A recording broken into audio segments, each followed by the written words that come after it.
Good afternoon, everybody. It's One Entertainment coming at you with another tier list. Talking about the Zombies maps today. CoD Zombies, that is. All the maps I've played. We're not going to talk about the X category because these are maps I've never played before. I have no opinion on them. Jumping right into the F tier, which is Painful, Shaolin Shuffle, Outbreak, and Daron Fong. Shaolin Shuffle is a city-based map. It's based actually on New York City, to be specific. I'm not the biggest fan of the Easter egg. I don't like battling the Rat King. I think it's super tedious. Pam Grier kind of pisses me off in the map too, and it's forever my least favorite map that I played from Infinite Warfare. Outbreak, I don't like open world zombies. I'll say that, and that's it. I don't like doing objectives in zombies either, unless it's on a round-based map. Daron Fong, same vibe. I'm not the biggest fan of objectives in zombies. Forge of Despair, Blood of the Dead, and Firebase Z are going to be in the E category, which I still consider to be bad maps in my opinion. Blood of the Dead, traversing the map is kind of a pain in the ass. You do have the fast travels, which are convenient, but when it comes to the spawn location and other areas of the map, like the rec yard or even the catwalk,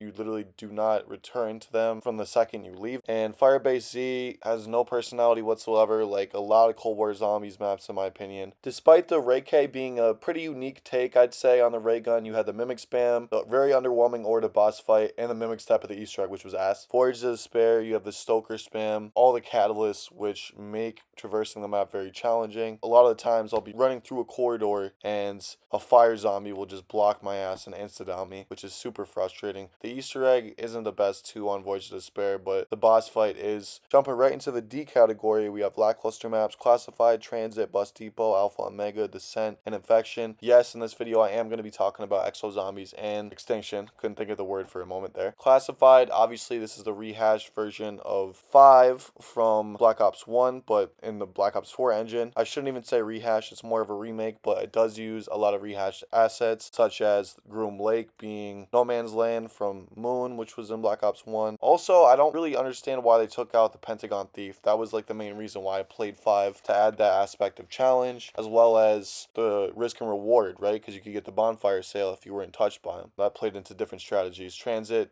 I don't even have to say much about this. Just a case of the devs going for a larger than life concept of a time, but not having the resources or time available to make it a reality. Bus Depot, bare bones survival map. It's lackluster in my opinion because there's not much to it. All you have is a box, no perks whatsoever, and you can't really train. You can, but it's almost impossible. Alpha Omega, Nuketown Zombies, done again, but add in areas from the Blackout map, which was featured in Black Ops 4. This map's cool if you're into the Ether storyline, but I get frustrated having to constantly redo the Pack-a-Punch valves over and over again. That's annoying. The Easter egg is frustrating too, having to type access codes into Rushmore. It ultimately becomes a fetch quest when you think about it. Descent, I'm not the biggest fan of that Easter egg either. It is pretty lackluster when you think about the map. The only thing going for it really is the Trident wonder weapon, but the layout is pretty basic. While you do have the Oz boss fight, it's just, there's nothing really going for it. Nothing too exciting about this here. Infection, same thing. On top of that, you have the toxic zones that get initiated, as well as the Goliath on round 10, as well as the Survivor rounds, which happen on occasion, and it's just way too much to handle. Now transitioning into the seats here, I'm not going to list all the maps every single time, but jumping into Revelations, this one is ultimately a conglomeration of previous maps all thrown together. You have a rehashed boss fight in the end, where you just end up defeating the Shadow Man, who appeared in Shadows of Evil, just in a different boss room, and a lot of the steps make no sense whatsoever and took way too long to solve. Nocturne and Toan is where zombies began, where it originated. Very bare bones. You got the mystery box, a couple doors, and that's it. So you could train, you could camp. It is a lot of fun, but average in my opinion. I don't go back to it that much. Moon, love the Easter egg, but I don't like having to go back to No Man's Land every single time just to cycle between Speed Cola and Jug, especially when you have a spaceman taking either of the two. Even though it's a random perk, I usually end up losing those two and having to go back. Nuketown Zombies is a combat training of zombies. You've heard that once, you've heard it twice. With the perks dropping from the sky at random, it can get pretty challenging. Since that's really the only gimmick this map has going for it, I'd say it's pretty average. Farm, like Bus Depot, but you have perks, and you have a couple more doors. That's about it. You can only really train on this map. You got to do a full map train, unless you're a god at zombies. Carrier, third map released for the Exo Zombies season. I did like the distraction drones that were floating around the map, but I didn't like having to play Search and Destroy mid-match. That was a little weird, but I will say the drunken laser navigation step was pretty cool for the Easter egg. The map though is pretty average, and aside from Explosive Touch and a couple other innovations, it really doesn't have that much. That Easter egg step where you have to get the 25 teleport zombie pieces or whatever they're called, that is unbelievably time consuming if I do say so myself.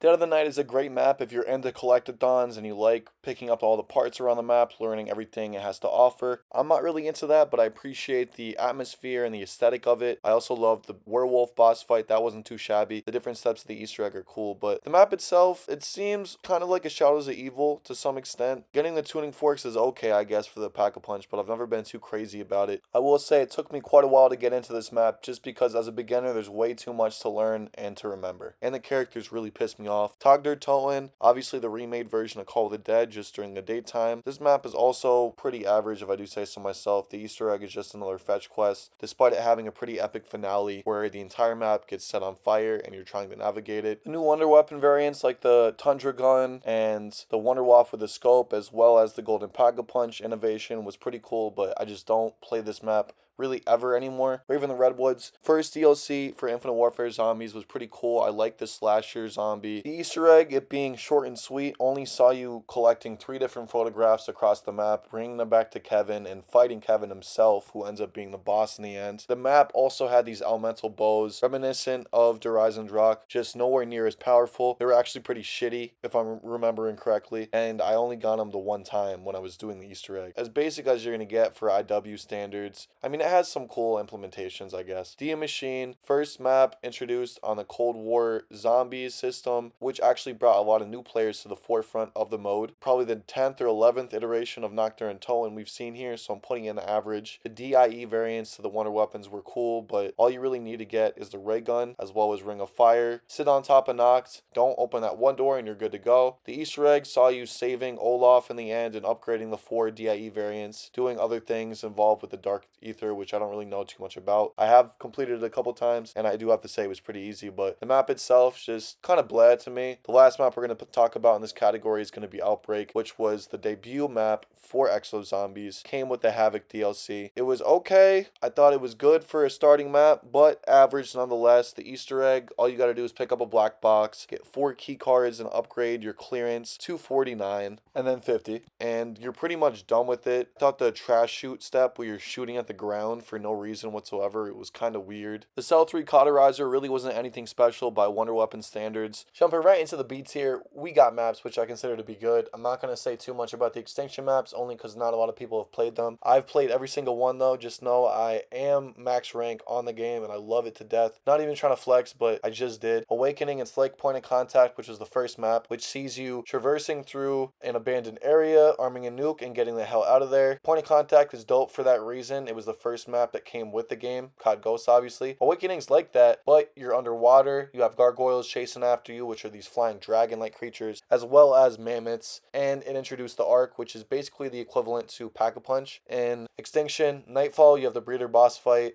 in an abandoned facility, which isn't even at nighttime, so I don't really know why it's called Nightfall. Maybe that's the name of the project or something, but that introduced the first Wonder Weapon into Extinction, that of course being the Venom X, which is ludicrous against the Breeder boss fight. Keep in mind the Breeder boss fight is the fastest one you can get through. Mayday, another great map. You have the Kraken boss fight. You have the various Venom X upgrades you can go about using. And I love the verticality, how you have go through the different areas. You have the gas valve chamber step where you have to defend it. Who could forget about it? Exodus, that's the last Extinction map with the Ancestors. Basically, you're just launching the Medusa device, activating the 6 generators, bringing it back to the center of the map, and doing a few lockdowns at the very end, with Ancestors wreaking havoc, if you didn't realize that already. Shinonuma, World at War map, the second ever DLC map in Zombies history, and one of my favorites. Obviously the World at War version we're talking about here, where 24 zombies spawn per round, and you have the Wonder Waff. If you have the Wonder Waff, you can get to any round you want. The Giant, this was the Doris remaster that came with Shadows of Evil when BL3 released. I like the addition of Gobblegums to this map. While it is kind of tacky getting the free perk Easter egg to activate Deadshot and Stamina Up, you can always do the trick where you shoot the glass and figure out which one it is before you even get to that. So Ancient Evil, one of my favorite BL4 maps. I love the Greek mythology theme. The Pegasus boss fight is great. I love how unique the shield is in this, how it has the blue sphere you could throw, which ties into the Easter egg steps. The Easter egg steps, speaking of which, I'm not the biggest fan of the raw step or the electric zombie step, but I love Make Your Mark. Shangri-La, if you want to talk beauty, this map is beauty central when it comes to zombies. It's not on Mars, regardless of what anybody says, and despite the whole secret Easter egg that played in to the Tag der Toten achievement. I love it. My favorite Easter egg, period, because I love the teamwork aspect. I love how convoluted it is, and I love the fact that it takes a long time. Even though it is a bitch upgrading in a public match lobby, thank God I don't do those anymore. And the baby gun's my favorite wonder weapon ever. 9, definitely my favorite BO4 map. I think the Death of Orion is a little bit underwhelming as a wonder weapon, but the egg was great. The Fury boss fight, fantastic, but if you have the Helion, it's kind of broken. Not to mention Homunculus as well. Some of the steps were tacky, like the Death of Orion shooting the 3 switches in the end, but if you know where to stand, it's not that bad. The Roman gladiator theme of you being in a Colosseum in front of millions of people, I thought that was pretty neat as well. Zombies of Spaceland, the launch map that came with IW Zombies, a lot of love and heart was poured into the creation of this map. You could tell right off the rip with all the different side quests and places and detail it has to offer. Not to mention the 80s theme music that plays throughout it. The Easter egg was okay. I like the alien boss fight a lot though. I thought that was pretty cool. Even though I went against it before it got patched when it was still ridiculously cracked out. Ascension, talking about these last couple ones a little bit faster now. First map to introduce a main quest. Probably one of my favorite BO1 maps alongside Kino, which we're going to get to in a moment, and Call of the Dead. I love it for what it did. I like the implementation of the Thunder Gun and the introduction of Stamina Up. PhD, Zetsubo, one of my favorite BO3 maps. Easter egg was okay. The boss fight was underwhelming, but the plant system was super innovative for the time. It was just annoying having to get water every 2 seconds and picking up the seeds, but once you got used to it and once you did the challenges and got the skull non Sapua, you were unstoppable. It was a great map. Kino der Toten, not much to say about this one. If you play Black Ops 1, you know it's amazing. Varux, I have this in great because I think it's truly one of the greatest maps ever. I love the fact that you start off separated from your teammates. That always added in a level of fun. Definitely the scariest zombies map ever. This was obviously the first map to introduce traps and perks. Call of the Dead, compared to Tag der Toten, this one actually has more character. George Romero, while he's annoying, adds a lot of personality to the map. I think the Easter egg was pretty funny, grabbing the frozen vodka for Nikolai to drink, of course, behind the doors and saving the ether characters. Garad Krovi, a pretty fun Easter egg that had its challenges like the bomb step and the Gersh. Even though Gersh you could literally defeat in 15 seconds, which I now realize, but at the time when it released, I thought it was tricky, as well as that Nikolai boss fight. It's a lot of fun. I love the Dragon, City of Blood style theme I had going for it. Shadows of Evil, one of the best launch maps we've ever had in CoD Zombies history. If you want to talk about all the time and heart and soul put into maps like Zombies in Spaceland, and this is as detailed as they get, some of the most side quests I think I've ever seen in a Zombies map, with a pretty cool Easter egg that you could do solo except for the last step, which was a pain in the ass for solo players, but doing the ritual was cool. Everybody remembers doing that. Growing up with me and my friends, we would play this all the time. Der Reisendrak as well, for the bows, for the medieval castle vibe, and blowing up the moon in the end. It was a great Easter egg. I'm not going to say anything more about it because you already know about that. The Wonder Spheres obviously made it really easy to traverse the map too. Derice, my favorite World of War map personally. Debatably the best simple zombies map in history that doesn't have a main quest, but you can activate the fly trap. Obviously that's done by shooting a pack-a-punch weapon at it, which is super simple. I love it because I can play this time and time again. It'll never get old. Me and my boys still know the layouts of this to this day. Not that that's impressive, but the fact that we can hop on this anytime and have fun just like we used to back in the day, regardless of current circumstances, just goes to show you how timeless it truly is. On top of this, Derice also introduced Pack-a-Punch, teleportation, and was very vital to the storyline, not to mention the catwalk being one of the most elite camping spots in all of CoD Zombies. Same goes for Town. To me, Town is the Derice of BO2, even though it is a survival map. You got Pack-a-Punch, you got your 4 perks. It's a little bit smaller, but you still got 2 box locations, still got 5 perks, and great training spots. Probably, if I were to say the amount of time I spent on BO2 Zombies maps, this one probably has the most amount of time. Either that or Die Rise, which we're going to jump right into right now. In the S tier, near perfect map. Everybody always hates on Die Rise because of its verticality, but I say just get good, kid. This map it was really innovative because you've never seen a skyscraper zombies map until then, and you still haven't seen one since then. It has easily one of the most replayable Easter eggs of all time with Richtofen and Max's side, and I love how it adds the pylon reward, lighting up either blue or orange, depending on which side you do. The Trample Steam is one of the best buildables ever, and the randomized perks actually help make the map more unique in my opinion, and more replayable. I love this Liquefier, still the best wonder weapon, if I'm not mistaken, statistically, and pre-patch, it was the best. You could literally shoot a single shot and it would end an entire round, especially if you were by that Galvanuckles area, if you know what I'm talking about. that one barrier. Origins, that's another one of my favorite maps. The 4 staffs will keep you busy and coming back time and time again to learn more about them. If you don't know how to upgrade the staffs, you're going to have a hard time traversing this map just because it does get tricky pretty quickly. You got the Panzer Soldat coming in on round 8, one of my favorite boss zombies ever. Not to mention the robots, which are 1,000 feet tall. Better watch out for their feet unless it has the glowing lights on it, obviously. Easter egg was super fun, and that cutscene was revolutionary for the time. Everybody was wondering if it was all a dream, which I still don't really know the answer to that. I love playing this map over and over. That's why I have it in the near perfect category. And the BO3 remaster, in my opinion, isn't as good as the OG BO2. 5, another BO1 map, which I think is hated on for no reason whatsoever, but deserves more praise than any other map, in my opinion. The Pentagon Thief is the best boss zombie ever seen in Zombies. I love the fact that if you don't get hit by him, you can get a bonfire sale. That was the first time we ever saw that. That was revolutionary. I loved having the Pack-a-Punch in that one room where you could have the zombies temporarily not attack you. It had like 2 or 3 barriers in there, so it wasn't the best camping spot, but me and my friends would always try to fend off in there. DEFCON 5, getting to that, you could do in 3 seconds. Pack-a-Punch was nowhere near as complicated as it is with some of these BO4 maps I talked about earlier. Mob of the Dead, what to be said about this that hasn't already been said? One of the coolest layouts and concepts for a map being in a prison, a zombified prison, of course, Alcatraz Island. The Easter egg is super simple. You basically complete it by playing through the map as you normally would, getting all the plane parts, traveling to the plane 3 times, entering the number sequence. In spite of how annoying he could be at times, I was a big fan of the Warden boss zombie and how he could lock down the box, the plane, and other buildables. What a great map this is. The Golden Spork side quest is great. You got the Hell's Retriever and the Hell's Redeemer as well. Just seeing the implementation of Afterlife was wonderful. Lastly, the last thing I'm going to say is Buried is another map that I believe deserves its S tier placement, but is still kind of underrated. People don't really talk about this one being bad that much, but I feel like there's just so much to do in it. It has that sandbox style